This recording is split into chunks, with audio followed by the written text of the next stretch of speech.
Hey, what's up, you low down dirty gorillas? Hope everyone had a great Father's Day weekend. I hope you guys treated your dads, showed them the appreciation and love that they deserve. Today we're going to go over APE. The idea here is, this is the most wrecked monthly chart I think I've seen in a long time. Just look at that. It basically, at its peak, it was $28. I remember I was screaming at everyone at 26. This thing is going to $1, sub-dollar, just because it launched at 5 billion market cap. So for an unproven coin, regardless of the fan base, it's just a scam, dude. But now we're pretty much edging toward that $1 mark, but there could be an opportunity here. So let's zoom in on the weekly chart and start there. First thing I'm seeing on the weekly is every time there's a major liquidity raid, you could see there's a big push up right after. So this distance, like time and price from here to here, so if you just take your measuring tool from there to where the liquidity raid happened, that was 147 days, right? So after this long price action and then a major liquidity sweep, you would expect the draw on liquidity is complete and a big push up after that begins. So that push up, again, if you measure it, it took about from the low to the high 70 days, but from the liquidity sweep here to the high, that was 77 days. So if we look at the same concept over here, we have a liquidity rate on the weekly on this candle, and if we do a similar push up 145%, that would be a 77-day push into this level right here. So now if we also apply a fib from the high to low, let me just switch this one out, and actually we'll use this fib right here. You can see the 705 fib is a failed reversal Fibonacci setup that I use. So essentially, if the trend is reversed, you want to see it hold above the 705 and reclaim that level before push up.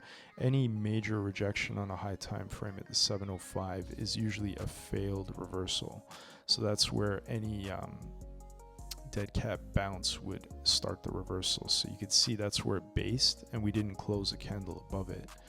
So if we use the same idea over here from this swing high to low, that would be our 705. We could expect 510 max reversal unless this was a full reversal, right?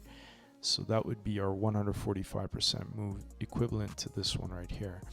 Now if we look at the structure as well, from the swing high to low to this corrective retracement, that was 733%. So I think this would align more with a deep bullish shark. Sorry, my phone keeps going here. So deep bullish shark would be the 113, and this would be more the wave structure presenting here. Again, from A to C, you could see we have a 113 fib, which usually slingshots to the 886, or in this case, just because of the deeper first retracement, I would look for the 113 to the upside, and that would actually flush out all this liquidity. So then what you could do is attach a bit of a path. So here's your swing low, swing high, swing low, swing high. I'm expecting that 113 is where we finish this move right here. And now if we toggle into the 3-day setup,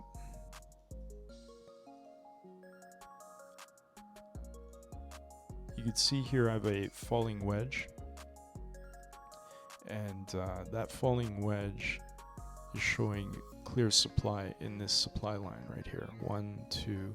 So if there is a corrective retracement, you would expect it to get rejected on maybe this liquidity raid right here, and then you would look for it to retrace into a high time frame PD array and then show support, or maybe do a bullish inversion of this this imbalance right here. So if it reclaims it there, let's say on the backside, then you could expect another push up to the 113. But the idea is with this falling wedge, these are typically in a strong downtrend. Once things get brutally oversold, The bottom of the wedge is where you want to be entering, because this is the area where you can have a discernible stop below it, and it's the lowest risk opportunity to enter the trade for a reversal if you believe it's going to reverse here. So this, usually the falling wedge has I think it was 70% probability of reversing if you catch it on that second drive with bullish divergence. And you could see on the daily, we do in fact have bullish divergence. It's looking weak right now on low time frame, but that doesn't matter because we're scaling out to the daily, 3-day, and weekly. But if you look here on the daily, you have your low, you have a much lower low, and then you go into the RSI. You could see here we have a low in oversold. We re-enter into this bearish control zone, and then we confirm another oversold pivot over here. So this would be our bullish divergence on the daily. So that's pretty strong. Again, we did the liquidity rate here, and then we have a major imbalance, 3-day imbalance above us right there, and then we have some liquidity points, 1, 2, 3, and then a weekly imbalance right above that right here. You can see this void in price action as well right there. So that being said, this, if you're looking to play a reversal, this is an area where you could expect a major pivot off of there. Now, what am I looking for in order for this pivot to play out? Sorry, my screen's paused right here. I'm searching for more of an entry model on low time frame that I could jump into the trade. Now, normally you're looking for structure to get shifted before you actually enter the trades. For instance, this was our last swing high before breaking the lows over here. So you would actually want the price action to get above there, close a candle above, and then pull into any low time frame PD array or an optimal trade entry down at the 786 or 618, and then you would enter the trade. But in this case, I'm considering an early entry. Very risky because this is just filling an imbalance here on the 1 hour, and you can see it's rejecting it, so now it's pulling back. Now, the only reason I'm considering this as a potential entry is you could see we had a flush below these lows here, and the candle that initiated it was this up candle before, this up candle right here before a push down with consecutive bearish orders on the way down. So this is our bearish order block, and you could see we busted right through it, all green candles. So now this becomes our 30-minute breaker.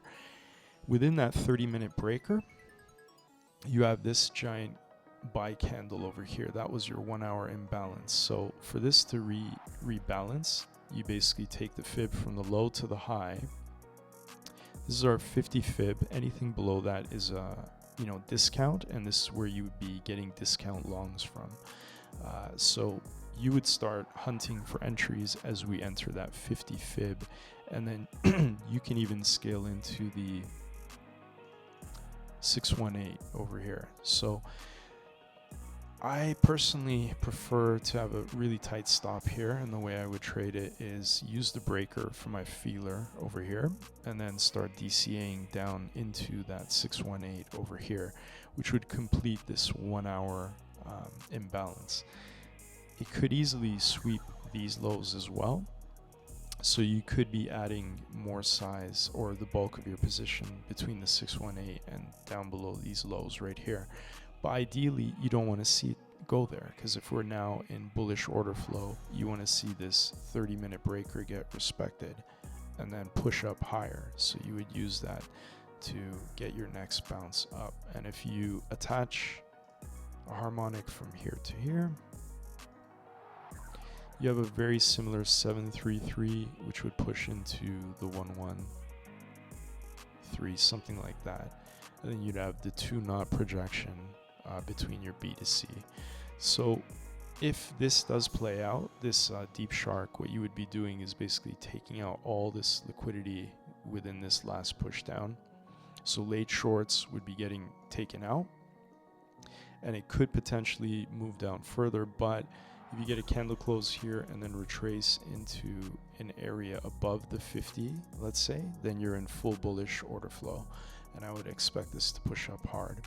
So that's more or less the setup for APE. Again, it has one of the most brutal monthly and weekly charts that I see.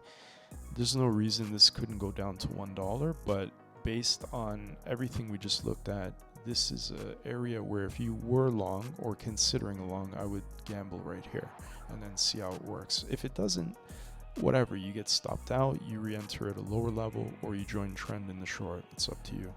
All right, guys, hopefully that helped. Let me know if you have any questions.